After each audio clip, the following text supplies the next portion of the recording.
Novos termos da Uber. Concordar ou não concordar? Eis a questão. Meu nome é Marlon, sou motorista Uber e já aviso que esse vídeo vai ser bem engraçado, bem cômico, então fica até o final, porque eu vou ler todo o contrato da Uber. Todo não, né? Eu fiz vários destaques aqui que eu achei cômicos, que aí você vai ouvir aqui e vai comentar. Mas antes de falar do contrato, já só uma olhadinha nesse vídeo aqui do cantinho. É um sorteio que eu tô fazendo aqui no canal. São 3 carros e uma moto. São veículos de inscritos aqui no canal que a gente está sorteando. E esse sorteio é solidário. Todo o valor arrecadado excedente ao valor dos carros será convertido em cestas básicas para ajudar os motoristas que estão passando dificuldades nessa época dessa pandemia. Então, participando do sorteio, você concorre a 4 veículos e ainda ajuda outros motoristas. Além disso, nesse outro videozinho que tem aqui, você vai ver sobre um sorteio de um kit GNV que eu estou sorteando lá no meu Instagram. Lá no meu Instagram, basta você fazer um comentário marcando uma outra pessoa que você também está concorrendo a um kit GNV totalmente grátis. Então vamos lá, vamos falar sobre o novo contrato da Uber, né? Provavelmente você deve ter entrado nessa telinha aqui e aí apareceu isso aqui escrito: há uma nova atualização para você analisar. E aí você entra no aplicativo e aí entra nessa telinha e aparece uma outra coisinha aqui que é um termo, né? Um termo. O que eu fiz com esse termo? Eu peguei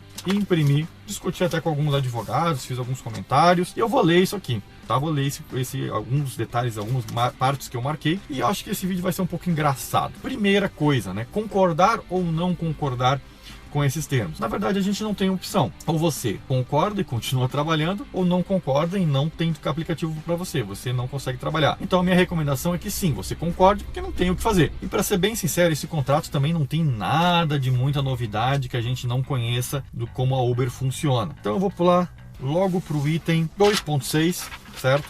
2.6 está aqui. Lá embaixo diz assim: as ferramentas de segurança desenvolvidas por nós e disponíveis em nosso aplicativo de motorista visam apenas contribuir para a sua segurança ao realizar viagens, mas não representam uma garantia da nossa parte acerca de sua segurança, sendo que essa garantia fica desde já expressamente excluída.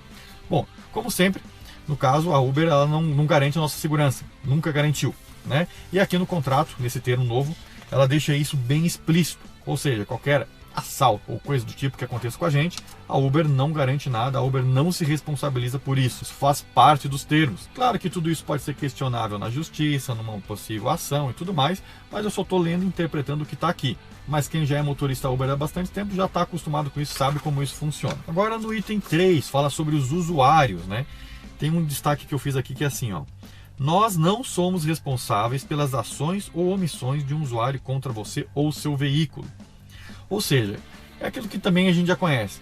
Se um passageiro quebra seu veículo, bate a porta, amassa, chuta a porta, já vi acontecer isso de tudo. Quebra a maçaneta, a Uber não se responsabiliza, é você com o passageiro. E nesses casos eu acredito que a gente tem que saber até como lidar com essa situação. Então, na minha opinião, se um passageiro quebra o seu carro, você tem que chamar a polícia, você tem que ir para cima mesmo, ficar indignado com o passageiro, esquece a sua nota, esquece a sua avaliação nesse momento, isso é o menos importante, né? Mas você tem que, enfim, fazer com que a pessoa pague aquele dano causado para você.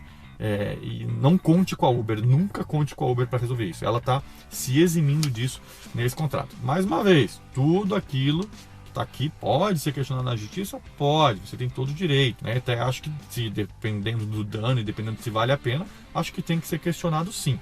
Mas estou interpretando o que está aqui, tá bom? E a gente vai entendendo e vai dando risada, que tem umas pontos bem interessantes aqui nesse vídeo. Vamos lá. No item 4.1 diz assim: nós não controlamos ou gerenciamos você ou os serviços prestados por você aos usuários. A Uber deixa isso bem claro nesse contrato, que é para não ter aquele vínculo trabalhista. A gente sabe que existem diversas ações trabalhistas de motoristas contra a Uber no Brasil e no mundo, então a Uber escreve isso aqui para não ter essa relação trabalhista. Então, a fins de termos, a Uber não controla e nem gerencia. Mas comenta aqui embaixo o que é que você acha. Você acha que quando a Uber exige uma taxa de aceitação, uma taxa de cancelamento, você acha que isso é um gerenciamento ou é um controle? Ou quando você acha que a Uber penaliza o motorista por avaliações mal feitas pelos passageiros, você acha que isso é um gerenciamento ou um controle da Uber sobre a gente? Comenta aqui embaixo. No item 4.2 diz assim: uma solicitação de viagem poderá ser cancelada por você ou pelo usuário, sujeito às políticas de cancelamento vigentes no momento. Olha só que Ele coloca lá em cima que não gerencia, nem controla, mas tem políticas de cancelamento no 4.2. O item 4.3 eu achei interessantíssimo. Olha só que legal. É inteiramente de sua escolha, de escolha do motorista, se envolver em outros negócios ou em outras atividades de geração de renda. E também é de sua escolha utilizar outras redes e aplicativos de mobilidade adicionalmente ao nosso. Ou seja, fica bem claro que você, motorista Uber, pode ser um motorista 99, pode ser um motorista Cabify, pode ser um motorista de qualquer aplicativo. Inclusive, você pode ter outras atividades, por exemplo, você pode vender guloseima, você pode vender carregador dentro do seu carro, você pode vender Rinodê, você pode vender, pode fazer o que você quiser dentro do seu carro, gerando renda para você. A Uber não proíbe isso. Claro que no final das contas, se você amolar, incomodar muitos passageiros, pode ser que os passageiros não gostem, te dê nota baixa, esse tipo de coisa. Mas você é livre para isso. Outro ponto importante que eu encontrei aqui foi o item 4.4, que, exceto exigido por lei, a Uber não tem nenhum direito decorrente desses termos de exigir que nós, motoristas, exibam o nome da Uber ou o logotipo no veículo. A Uber não exige que nós, motoristas, temos um logo da Uber, exceto se o governo assim exigir, como por exemplo, esses adesivozinhos aqui, né? Esse aqui que tem, né, por exemplo, que é exigido pelo governo, né, aqui da cidade de São Paulo. Agora vamos falar sobre o item 5 aqui do contrato, do termo, que é sobre o item avaliação. É uma parte muito interessante aqui, que diz assim: mesmo sendo somente distribuidores e não autores dessas avaliações e comentários, e não temos nenhuma obrigação de confirmar a veracidade dos mesmos, poderemos remover comentários. Ou seja, a Uber pode usar os comentários contra a gente, digamos assim, mas não pode verificar a veracidade do mesmo. Olha aqui, eu acho isso um pouco, enfim, inconsistente, né? Você é julgado por comentários de passageiros, por exemplo, sei lá, o passageiro inventa lá que me roubou, que o motorista não era o mesmo, que isso às vezes acontece. Às vezes inventa que o motorista estava bêbado, só porque o cara às vezes tem uma deficiência na fala. Eu já vi isso muito acontecer. E aí a gente é julgado pelos comentários, mas a Uber não checa a veracidade dos mesmos, né? Então é um ponto a observar. Vamos agora para o item 6. No 6.2 diz que nós, motoristas, devemos possuir e manter a todo tempo todas as demais licenças, permissões, aprovações e autorizações necessárias para o fornecimento de serviços de transporte na sua região. Ou seja, eu entendo que com essa cláusula aqui, a Uber se exime de controlar se o motorista tem ou não as permissões. Ou seja, a Uber permite o nosso acesso à plataforma, mas se o motorista de alguma forma está ilegal perante a prefeitura, perante o governo do estado, perante o governo nacional, não é de competência da Uber verificar isso, e ela está passando a responsabilidade para a gente. O fato é que muita gente que entra nas plataformas não sabem o que deve ser cumprido, e nesse caso, por exemplo, o cara é capaz de ingressar, não saber que precisava de alguma coisa, e aí também a Uber não se responsabiliza pelo esse motorista não saber. Mas eu imagino também que os aplicativos devem dar alguma instrução. O item 6.2 também diz assim: os usuários esperam que você realize as viagens com competência, zelo e diligência, bem como que você mantenha padrões elevados de profissionalismo, serviço e cortesia em relação a eles. Esse aqui é um ponto muito importante. A Uber fala isso sobre os termos e fala sobre o que os passageiros esperam. Esse ponto eu concordo. Eu aqui no meu canal eu defendo muito o profissionalismo, trabalhar com excelência nessa profissão de motorista de aplicativo, independente da Uber, da 99, de qualquer aplicativo. Eu acredito que a pessoa que trabalha com excelência, ela inclusive cativa aí passageiros, tendo até rendimentos extras fora dos aplicativos. E falando em excelência, o item 6.3 fala um pouquinho de como tem que ser o nosso carro, né? O seu veículo deve ser mantido em boas condições de limpeza, higiene e funcionamento, de acordo com os padrões de segurança e manutenção da indústria para um veículo da sua categoria. Eu já vi vários carros nos aplicativos com amortecedor estourado, com pneu careca, então tem que tomar cuidado com isso. Isso também é relativo à nossa segurança como motorista, não só dos passageiros. Então é importante que sim, que o nosso carro esteja em bons cuidados. Claro que os mais exaltados vão colocar agora embaixo no vídeo, aqui nos comentários, dizendo que a tarifa não compensa, que é difícil. Eu sei que é difícil, bem difícil. Eu concordo que a tarifa é baixa e daqui a pouquinho, segundo os termos, eu vou dar uma dica sobre as tarifas que está aqui e o que a gente pode fazer. Você vai achar uma loucura, mas vai ser bem engraçado. Então acompanhe esse vídeo até o final. E se você está gostando do vídeo, já deixa o seu joinha aqui embaixo. Verifique a sua inscrição, verifique se seu sininho está ativado para não perder nenhum vídeo novo. E vamos continuar. Eu vou ir agora para o item 6.8, onde diz assim: Eu vou pular alguma coisa aqui, né? Ademais, nós poderemos operacionalizar o pagamento de taxas exigidas pela regulamentação local e você reconhece e se obriga a reembolsar a Uber por tais taxas. Ou seja, numa cláusula a Uber diz que nós somos responsáveis por toda a documentação e tudo mais, mas também ela pode tentar fazer uma aproximação nossa com o governo, pagar possíveis taxas que o governo exige e descontar essas taxas da gente. Ela tá falando que ela pode fazer isso, então não se assuste caso daqui a pouco aí a prefeitura exija pagar R$200 para a prefeitura por ano. Sabe que sempre tem umas presepadas do governo assim, né? E aí a Uber está dizendo aqui que ela pode pagar a taxa e pode cobrar da gente, tá? Basicamente é isso que está dizendo aqui. Agora a gente vai entrar no tópico mais legal aqui que tem nesse contrato, que é 7. Cálculo do preço e pagamento de usuário. Agora a gente vai dar umas boas risadas aqui. E começando pelo item 7.2, que diz assim: o preço abrangerá ainda custos incorridos por você. Isso o preço pago para a gente, né? O preço que é pago pelo usuário, que é pago para a gente, enfim. O preço abrangerá ainda custos incorridos por você durante a sua prestação de serviços aos usuários e que você tem direito de repassar aos usuários, incluindo os seguintes: pedágios, que é quando a gente às vezes pega uma estrada, paga o pedágio, então até o aplicativo coloca o pedágio a mais, né, para o passageiro pagar e repassa o pedágio para a gente. Outros valores, que é uma parcela composta por impostos, taxas, cobranças, enfim, qualquer outra presepada do governo aí que queira encher o saco, às vezes taxa de aeroporto, né? E o item C, taxa de serviço, que é a taxa de serviço cobrada pela Uber, né?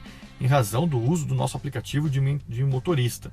Eu acho que a Uber faltou colocar aqui os custos de manutenção do carro e os custos do combustível. A inflação, o custo do combustível só sobe, só dispara. E esse custo não está entrando nessa conta, nessa tarifa. Eu acho que todo mundo aqui concorda que essa tarifa já deveria ter sido reajustada.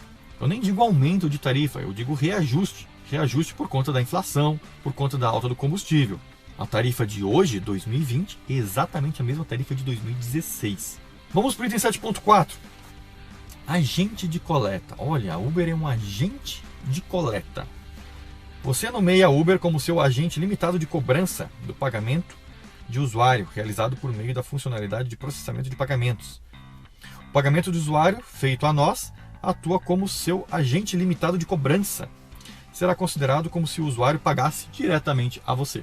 Aqui a Uber deixa bem claro que não é a Uber que paga a gente, e sim o usuário, o passageiro, que paga a gente. A Uber é só um meio de coleta do dinheiro e repasse para a gente. É assim que ela se posiciona aqui nesse termo. E agora esse é o item mais legal desse contrato, mais engraçado. Talvez aqui você role de rir. Vamos lá.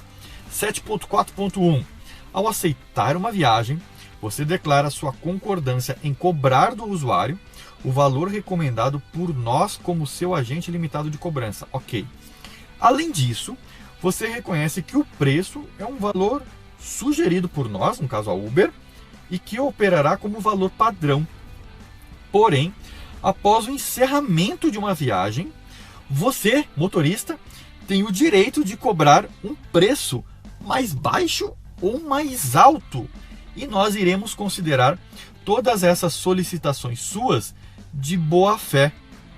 Cada uma um preço negociado. Olha só, rapaz, a gente pode cobrar mais caro do que a Uber tá cobrando, cara. Eu vou fazer um teste. Eu vou começar a fazer um teste, vamos ver. Comenta aqui embaixo se eu devo fazer esse teste. Eu vou fazer o seguinte: quando eu aceitar minhas próximas viagens, eu vou pegar um dia para fazer viagem aqui, preparado para isso. Eu vou mandar, assim que eu aceitar uma viagem, eu vou mandar: olha, eu costumo cobrar, vou mandar mensagem para o passageiro. Eu costumo cobrar 2, 3, vou inventar o valor ali, 2, 3 reais a mais do que a Uber cobra por conta de manutenções do meu veículo ou por causa do aumento do combustível. Se você não aceitar, basta cancelar a viagem. Se estiver ok para você, eu já estou indo aí te buscar. O que você acha isso? O que você acha da gente se organizar e todo mundo começar a mandar esse tipo de mensagem para os passageiros? Você acha uma boa ideia? Será que a Uber vai gostar disso ou não? Eu não sei, mas eu estou muito afim de fazer esse teste. Comenta aqui embaixo nos comentários se você acha que eu devo fazer esse teste e qual será o resultado disso. Mas está claro aqui no contrato que o valor da Uber é um preço sugerido. Nós motoristas temos o direito de cobrar a menos, que eu acho que é bem difícil a gente fazer isso, ou a mais, e isso seria um preço negociado. A Uber está dando carta branca para a gente cobrar a mais do passageiro. Eu lembro que umas versões antigas desse contrato dizia que o preço era um preço sugerido pela Uber e que a gente poderia cobrar a menos, mas nunca mais. Isso numa versão anterior do contrato, e que a gente poderia cobrar até o teto estipulado por ela. Mas veja que aqui ela muda o termo, e pelo termo a gente pode sim cobrar a mais do passageiro. E digo mais, ela diz que após o encerramento de uma viagem, ou seja, você não precisa nem cobrar antes, você pode cobrar depois. Isso segundo a Uber. Não sei se os passageiros vão ficar muito felizes com isso, talvez não. Mas eu estou muito afim de fazer esse teste. Vamos para outro item aqui. Diz assim, o 7.5, alterações no cálculo do preço. A Uber enviará a você uma notificação sobre qualquer alteração em qualquer dos valores das parcelas fixa ou variável do preço. Preço por quilômetro, preço por minuto, tarifa base, esse tipo de coisa. Assim como no preço fixo e no preço mínimo da viagem. A sua utilização dos serviços da Uber após qualquer mudança no cálculo do preço será interpretada como concordância sua em relação à mencionada alteração. A Uber está dizendo claramente no contrato isso. Não está feliz com o que a Uber paga? Cai fora da plataforma. Outro item, 7.6, ajuste de preço. A Uber poderá ser o exclusivo critério a ser exercício de forma razoável, ajustar um determinado pagamento de usuário, incluindo o preço, por motivos que incluem rotas ineficientes, falhas de encerrar uma viagem ou erro técnico do serviço da Uber. Ou seja, a gente sabe que às vezes o GPS não funciona por algum motivo, a Uber traça uma linha reta lá entre um ponto e outro, e aí em casos como esse, ela ajusta o preço da viagem, por exemplo. O item 7.6 ainda diz assim: em situações mais críticas, tais como fraudes, cobrança para viagens que não ocorreram, ou em resposta, essa aqui é o pior, ou em resposta a reclamações de usuários, a Uber poderá cancelar ou reembolsar integralmente o pagamento de um usuário, incluindo a parcela referente ao preço. Esse é o termo, essa é a parte mais chata disso, porque muitos usuários, principalmente inclusive os da periferia, infelizmente, eles fazem reclamações infundadas de nós motoristas para a Uber, justamente para pegar o reembolso. E esse contrato, esse termo diz que a Uber pode fazer isso, ou seja, que ela quer fazer esse tipo de coisa. Vamos continuar no item 7.7. Taxa de serviço. Em contraprestação pela sua utilização do nosso aplicativo de motorista de nossos serviços, você concorda em nos pagar uma taxa de serviço. Uma parcela variável e uma parcela fixa. Tem duas, que é a porcentagem, e tem aquele custo fixo que aparece no aplicativo também, né? E diz assim: a Uber se reserva o direito de ajustar a forma como a taxa de serviço é calculada a qualquer tempo. Isso permite com que tenha aquela taxa variável, por exemplo. Ou se quiser a Uber aumentar de 25% para 50% fixo, por exemplo, ela também, por esse termo aqui, ela se reserva nesse direito. Queria saber qual é o nosso direito. O nosso direito não está aqui. E ela sempre coloca assim, né? A utilização do nosso aplicativo de motorista após qualquer mudança no cálculo da taxa de serviço será interpretada como concordância. Ou seja, ela muda, você não tem opção, porque você está trabalhando, aquilo lá é a sua renda, a sua fonte de renda, né? Você continua trabalhando porque você precisa e automaticamente você concorda. Na verdade você não concorda, mas tem que concordar. Você não tem essa opção. Vamos para o próximo item agora. É o 7.13. Viagens pagas em dinheiro. Então, no caso que não é cartão, no caso que é dinheiro. Diz assim, 7.13.1. Você terá responsabilidade exclusiva por recolher o pagamento do usuário em dinheiro de cada usuário e por fornecer o troco correto ao usuário. Você deverá manter o pagamento de usuário em dinheiro por sua própria conta e risco. A Uber não me dá a opção. Eu queria ter a opção aqui em São Paulo lá. Eu queria ter a opção de escolher aceitar corridas em dinheiro.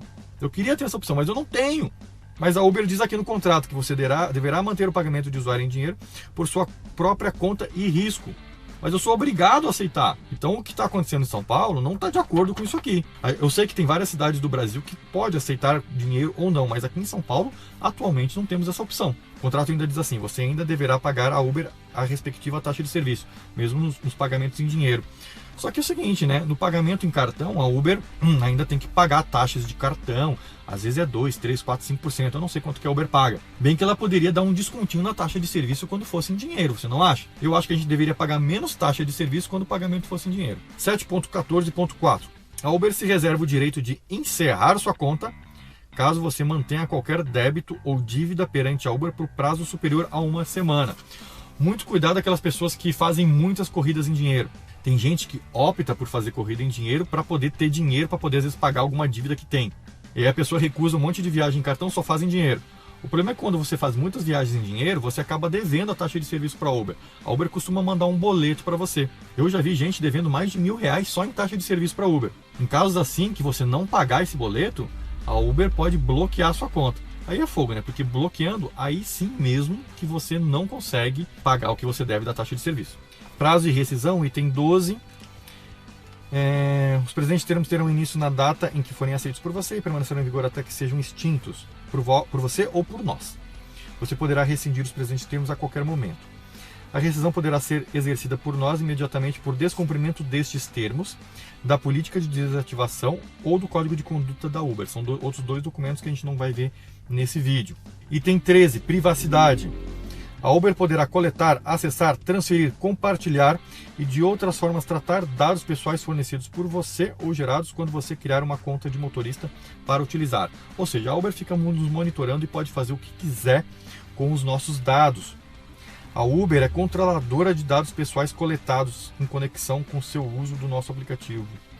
Os seus dados pessoais são transferidos para os Estados Unidos da América, com base em mecanismos aprovados sob as leis aplicáveis. O aviso de privacidade da Uber descreve os dados pessoais, é um outro documento, que são coletados, como eles são usados e compartilhados, e suas opções a respeito do tratamento de tais dados. De repente eu vou fazer um estudo sobre isso, não sei. Item 15. Você não deverá utilizar os nossos nomes, logotipos ou marcas registradas para qualquer fins comerciais. Ou seja, você não pode ficar usando a marquinha da Uber aí por qualquer motivo. Você precisa de autorização da Uber para isso, autorização exclusiva. Item 17. Olha só que legal, 17.1. Nós oferecemos nosso aplicativo de motorista e nossos serviços tal como se encontram e conforme disponíveis. E não garantimos que seu uso de nosso aplicativo de motorista será ininterrupto ou livre de erros. Aliás, no ano de 2019 eu vi vários erros acontecendo, né? Nem que resultará em qualquer solicitação de viagem. Ou seja, você ficar online não significa que a Uber não está dizendo que vai mandar corrida para você. Somos apenas fornecedores de serviços de tecnologia. E ela coloca lá também, nós também não damos nenhuma garantia implícita de comercialização. Ou seja, não é nada garantido que você vai receber corridas. E por último, o item 19.1. Estes termos não constituem contrato de trabalho, nem criam uma relação de trabalho, joint venture, parceria. Engraçado que eu achei estranho eles usarem a palavra parceria aqui, já que eles nos tratam como parceiros, né? Assessoria, corretagem ou de agenciamento entre nós, bem como não lhe concede autoridade de nos vincular ou de se apresentar como nosso empregado, agente ou representante autorizado. Então é isso, pessoal, esses são os termos. Espero que vocês tenham gostado desse vídeo, um vídeo longo, diferente, mas eu acho que torna bem claro aí o que são esses novos termos. Como eu disse no início do vídeo, não temos muita opção, temos que concordar. E o pior é que nessa época, até as corridas diminuíram. Não tem muito o que fazer. Esse foi o vídeo de hoje, vejo você numa próxima dica, num próximo vídeo. Valeu! Opa, tocou. 300 metros, tá pertinho.